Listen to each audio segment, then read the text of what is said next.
I brought protection if that's what you're worried about.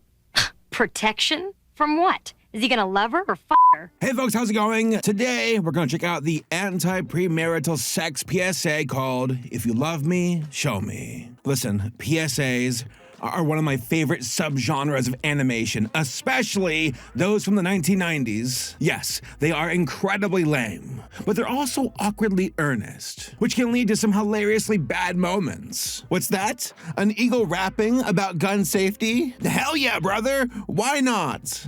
The kids told their grandma, and I knew my work was done. Now they know what to do if they see a gun. Way to go, Eddie! Or how about an ant girl overdosing on drugs while dancing at the club?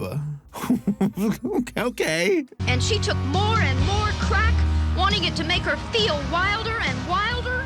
But in this particular PSA, we're saving it for marriage, folks. And how do we do that? By guilting the hell out of this high school girl via, and follow me here, a time-traveling Native American who is also the daughter of Mother Nature and Father Time. How does she time travel? By using her truck, of course. Shifting into gear into the past. Wow, this is one weird truck. It's my dad's. He uses it to go back and forth in time. And I am sure that she has sage, wise advice for this impressionable girl. You know, a helping of well-documented medical research and information in order to guide her with knowledge instead of ignorance. Well, I'm glad you feel that way. For the baby's sake. Baby? What baby? You mean... No. No, I can't be pregnant. I just can't. Paul had protection. Yeah, well, the protection didn't protect. Never mind, you're pregnant. Tough luck. No, excuse me. It's time for my limbo song number. Sex is one thing on your mind, and you think it's now the time.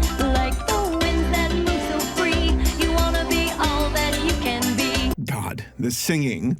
Who even did this? Deborah May, Mikey Godzilla? Well, hold on, folks. Maybe this PSA is amazing after all. I'm very interested in Godzilla's singing career. Go off, Big G. Jokes aside, to say that this PSA is backwards would be an understatement. And it gets so much worse. It's essentially gaslighting and guilt-tripping the PSA. And yes, it was done by a Christian organization, as is tradition. So, let's take a closer look at If You Love Me, Show Me. Oh, but here, don't forget these. Gotta be responsible. But wait, this video is brought to you by Raycon. Folks, I've been busy maintaining my life's daily routines. I've been working away. I've been walking the dogs. I've been hitting the gym. And each and every time that I'm heading out the door to do anything, I automatically reach for my Raycons. They're like a little wooden bowl near my front door. It's so cute. It's pretty much become automatic. I don't control my life anymore. Raycon does. My favorite earbuds from them right now are the Essential Open Earbuds. They sport an open ear design that makes it easier to hear your surroundings. Most other earbuds will block out the world around you, making it pretty hard to hear anything. Oh no, here comes a car! The angular hook on these puppies gently hook around your ear and keep those earbuds sitting just outside of your ear canal. This is great for me, especially with my stupid dogs. If you're a dog owner, then you know that sometimes dogs love to bark at other dogs and cause a ruckus and a scene, possibly a fight. So being able to be aware of that when I'm at the park is super important to me. It's actually pretty crazy how much more natural my phone calls sound with the Essential Open Earbuds as well. Phone calls are a lot less fatiguing with these earbuds resting just outside my ear canal. It's super refreshing. They're very lightweight as well, so you really won't notice you're wearing them. Pipe in a podcast on your walks, or hit up your favorite lo-fi playlist. Just make sure you type in no AI. Lo-fi playlists are getting littered with ghost artists. And guess what? The Essential Open Earbuds still sport the same great features that we've come to expect from Raycon. Long-lasting battery life with 8 hours of continuous playback, quick charging for that on-the-go lifestyle, and multi-point connectivity for connection on multiple devices. Over 3 million people have jumped over to Raycons, and I'm a clear example as to why. Competitive pricing and a generous return window also keep making the switch as painless as possible. The Essential Open earbuds are here to help you go for the gold. So head on over to buyraycon.com/sabersparkopen to get 15% off, or hit up my QR code on the screen. Thanks again to Raycon for sponsoring this video, and now back to the video. That isn't real love. You're just using sex to buy him. Okay, so who exactly is behind this PSA? At the start of the movie, there's a link to a website called CCC of America. I checked it out, and boy, was this an eye-opener. First off, for the life of me, I could not find out what the CCC stands for. It's not on their about page. It's not anywhere on the website, to my knowledge. I Googled it, totally got the right answer, so I'm calling it the Classic Car Club of America. It's not them, but I'm calling it them. This company has been in the game since the early 1980s with the mission of helping out families via edutainment. Oh boy, they made a handful of movies and series, but went out of action during the 2000s. But don't call it a comeback. They've been here for years. They popped back up in 2019 and have been doing the YouTube grind ever since. We got a puppet fish show and podcast? How about a song about St. Patrick's Day? And for some reason, Patrick here looks like some kind of fusion between Prince Eric and Dave from Alvin and the Chipmunks. So yeah, it's not too surprising to see a Christian company get behind an anti-premarital sex PSA. And if you don't want to watch that, you can watch this documentary about the Pope instead. Woo! Yay! I do want to say something though, okay? Yes, this PSA is cringe, but you gotta give them credit where credit is due. Look, if we're gonna try and guilt trip some impressionable high schoolers, then let's at least try and give it some decent animation. If this was going down nowadays, I'm sure it would have been done via generative AI. We used to be a country. Okay, so what's the movie about? Well, our main character is Jenny, a senior high school girl with her whole life ahead of her. She's about to graduate. She's got a scholarship and a boyfriend named Paul, a guy who really wants to go all the way with Jenny. This isn't the way to the skating rink. I know. I had a better idea. So Paul takes Jenny to Windy Point, where he puts the moves on her. Champagne and all. Yes, let's drink and drive. By the way, this PSA has horrible audio mixing. There are moments where there's no sound effects or ambient noise, and other moments where the audio is so low that you can barely hear the characters talking. Also, moments where the music just cuts off. I don't know if it's such a good idea. Come on, Jen. What's wrong with loving each other? While at Windy Point, Paul pressures Jenny into sex, claiming that they're in love and both consent. But isn't there someone you forgot to ask? Have you not asked? Jeez whiz, dude. You forgot to ask the Native American girl. Listen, I'm specifying that she's a Native American because the PSA really pushes that point. Look, she's got wind powers and everything, and a little raccoon friend, and wait a second. Disney? Where'd you get your reference? I'm just joking. I'm sure that it's just a coincidence. The colors of the wind? And what's the name of this character of ours here? Windy? Interesting. So we got this dynamic of Jenny being anxious, Paul really pushing for sex, and then Windy here, providing us live commentary on this awkward situation. Champagne? Yeah, we gotta celebrate. Whew, that is some cheap champagne, Romeo. But in this PSA, sex kills. Jenny and Paul are about to do it, but the car shifts out of gear, and Paul injures himself, and Jenny runs off for help. Good luck, Paul. Jenny, pull him out of the car. He's right there. Just get him. Jenny runs into Wendy, and they get into the time-traveling pickup truck because magic. Oh yeah, Wendy here is the daughter of Father Time and Mother Nature. Sure, why not? So they try to go back in time to stop the car wreck, but accidentally go back in time before Jenny was born. Also, once more, horrible sound mixing. This is the quietest scream I've ever heard. Here, listen. Jenny then meets her mom, and let's just say her mother is very open to talking about personal things with a supposed stranger. She even tells Jenny that she was thinking about getting an abortion, to which Jenny's like, no, hold on. Jenny also finds out that her parents waited until marriage to have sex, and then she gets guilt-tripped to hell and back by this complete stranger. You know, yeah, it's her mom, but can you imagine a stranger going, what about this and that? And what about premarital sex being bad? You want some tea? You mean before you were married, you never had sex? No. But if you were so much in love, why did you wait? Well, when you love someone, you don't hurt them. And that's exactly what happens when you have sex outside marriage. But I know a lot of people who have sex and they're not married. It doesn't hurt them. Yeah, and they're having so much fun, right? Yeah. With no consequences, no diseases, no unwed mothers, no abortions. Well, It bugs me.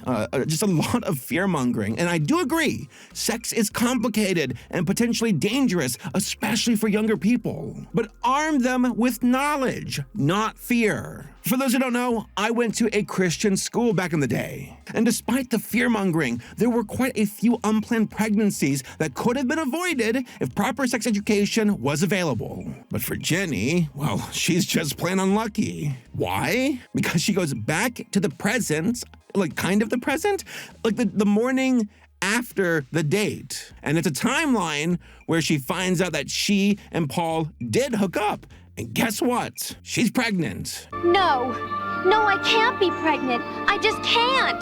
Paul had protection. Yeah, well, the protection didn't protect. But my scholarship, my future. I know, bad deal. But that's the way it works. You play, you pay. God, this is so cruel. Sorry, you're pregnant. Kiss your future goodbye, and it's your fault. Condoms don't work, even though they do 99% of the time. But fuck you in particular, deal with it. Jenny's like, oh no, what can I do? What we can deal with this little problem. I think there's a way out of this. And Wendy's like, oh no, abortion? And Jenny's like, oh God, no, not abortion. Something completely different to help escape this issue, time travel. Take that, God! Here's your convoluted moral loophole. Didn't see that one coming. I mean, come on, like, isn't that kind of odd that like abortion, that's no, can't do that. But time travel, we'll make sure this child is never born, okay? Get in the truck. I guess that whatever helps you sleep at night. I have to get rid of the problem. Get rid of it? You're not talking about abortion? I could never do that. It would be like killing myself. No, I know what we have to do. Oh no, we're not going back again. Just take me back. So Jenny goes back in time again before the date and shoots Paul down. Also, turns out that Paul is being egged on by his friend to have sex because if he doesn't, well, Paul might have a case of the gay. Listen, Paul, if you don't score pretty soon, the guys are gonna start wondering about you. Go for it. God, the 1990s were something else. Also, bullies back then were much cooler. Like, bullies suck in general, but if you have to be a bully, be a 1990s bully. Like, bullies nowadays are like alpha dorks who are like Andrew Tate, talking about the Matrix and crypto. Meanwhile, 1990 bullies are like, hey, dork, give me your lunch money, or I'll shove you in this locker and give you a wedgie. Again, we used to be a country. And I would know this too because I was the one getting the wedgie. Now, Paul might have missed his shot with Jenny, but not with Judy Jetson. I guess before Judy got married to George Jetson, she was hooking up with Paul. Sexy sax music and all. And yeah, Judy here is ecstatic that she stole Jenny's man. But then Jenny was like, bam! Right back at you, bitch. Eat this line. Ice cold. That isn't real love. You're just using sex to buy him. Oh, why don't you grow up? Oh yeah, Jenny runs into the janitor, aka Father Time, aka Charlie from Always Sunny in Philadelphia. Oh, I'm sorry. My fault. My fart? Wait, what? What'd you say? Lunchtime. Judy comes back for round 2 and dunks on Jenny a bit more. Gosh, I don't know what you're gonna lose next. But I know it won't be your virginity. Judy and Jenny get into it, but then Jenny's guardian angel on her shoulder shows up as a cowboy or something, I guess. And now it's song time, because nothing convinces teenagers and young adults about serious life decisions like a song number with goofy-ass dancing. What we have here, folks, is a song number with a Native American, Father Time, and Mother Nature as they guilt trip you about sex while doing the limbo. Sex is like the limbo dance. It looks like fun to take the chance. But if the rules not followed through, you won't know what you're falling to. Cause in the limbo, like in sex, if you want to have success, you gotta wait your turn in line. Gotta wait until it's time. Believe it or not, the song didn't change Judy's mind. And in order to save Judy, Jenny's like, no, I will go to Windy Point after all with Paul in order to stop her, I guess? And then Jenny stonewalls Paul to the point where the music just stops again. Come on, Jen. What's wrong with loving each other? Nothing. But what you're talking about isn't real love. It's okay. I brought, some protection. Jenny turns Paul down, and the two split up. But Paul starts to feel bad and talks to his father, who gives him some sage advice. Paul then realizes that he does love Jenny and shoots down Judy in the most backhanded way possible. Diana, you're not only gorgeous, you're smart. Too smart to let yourself be used just to get a guy. Besides, it doesn't work. Sex doesn't buy love. Respect does, and that's what you deserve. From every guy. Well, I better go. And then Jenny and Paul make up and sail a boat off to Abstinence Island. The end. Well, it's a great day for a drift. If we could just get a breeze.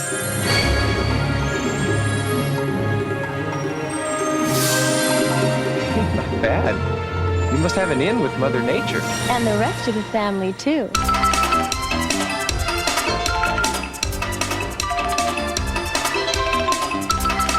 So what are my overall thoughts about If You Love Me, Show Me? Well, it's definitely a unique watch, to say the least. Again, animated PSAs are a bizarre genre because you have people with an agenda, but they often can't click with young viewers. They think, oh yeah, cartoons, that will help us connect with the youngins. But usually it's an awkward failure that makes most folks go, who the hell was this for? It's like that one scene from South Park about not smoking because it's not cool. But you have the dorkiest people alive telling you this, so if anything, it kind of makes you want to smoke. Having these cheesy characters along with Father Time and Mother Nature? Yeah, this isn't going to click with the demographic you're aiming for. Like, is this for teenagers? Is this for high schoolers? Because if so, I think using cartoons like this that are very cheesy and dumb turns them off. And then for kids, like young kids, like 8 to 12, who watch this, they're gonna be like, what am I watching? Put on Rugrats instead. Also, I kind of expected the story to be a bit more harsh with the time travel plot points. Like, it's Christmas future now, and guess what? Your life sucks. Like, they kind of do that, but not to the point where it would be really interesting and I guess also kind of mean. Just a pregnancy scare instead. But we'll fix that problem with a bit of time travel. The Bible doesn't say anything about that, so we're in the clear. Let's go. Here's the thing though, I think this could have worked if it just focused on peer pressure. Like yeah, your insecurity goes through the roof as a teenager. And you do dumb shit in order to be cool. Said mistakes might take the form of being intimate with someone because your friends pressure you. There could have been a discussion here about boundaries and self-assurance. But no, we get safe sex bad instead, and time-traveling Native Americans. It's also wild to see the PSA fall back on love as well. Listen, if you're in high school, what you're feeling is most likely not love, it's infatuation. Back in my Christian school, I had classmates of mine who got married young and then got divorced a few years later. Let's not pretend that rushing into marriage is the perfect answer either. Right, Luann?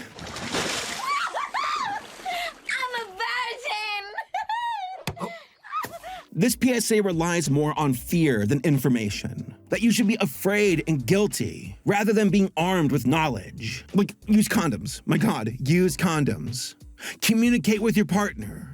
Hell, wait until marriage if you want. It's your body, it's your call. As someone who went to a Christian high school, I know fear-mongering and guilt-tripping doesn't work. If anything, it can make things much worse. But fortunately for me, I was already on a contraceptive at the time, and it was called, what was it? World of Warcraft. So I was totally good. Praise God. In conclusion, If You Love Me, Show Me is just another addition into the weird world of animated PSAs, and is more notorious for being awkward, backwards, and silly, instead of being informative and constructive. Again, sex education is important. So arm yourself with medically backed research and information, instead of Father Time and Mother Nature. Hell, Mother Nature, this is your fault. We're here because of you. You programmed us. Don't gaslight us as the bad guys. Nice try. So if you're looking for a bad animated PSA to laugh at, then go hit up If You Love Me, Show Me on YouTube. For me, I will continue my glorious crusade to find the worst of the worst when it comes to animated PSAs. Yeah, this was pretty bad, but I'm sure we'll find the bottom of the barrel soon enough. But hey, folks, those are just my overall thoughts. What did you all think? Tell me down below in the comments, and I'll see you all next time. Sex is one thing on your mind, and you think it's now the time. Like the winds that move so free, you wanna be all that you can be. Your friends are talking about it too. Everyone's doing it, why don't you? 'Cause down inside you know so well, sex won't ring your freedom bell. Hit it, Dad. You're the limbo man! Is your dad? Father Time? Yeah, he's a real kid. Sex is like the limbo dance. It looks like fun to take the chance. But if the rules not followed through, you won't know what you're falling to. 'Cause in the limbo, like in sex, if you want to have success, you gotta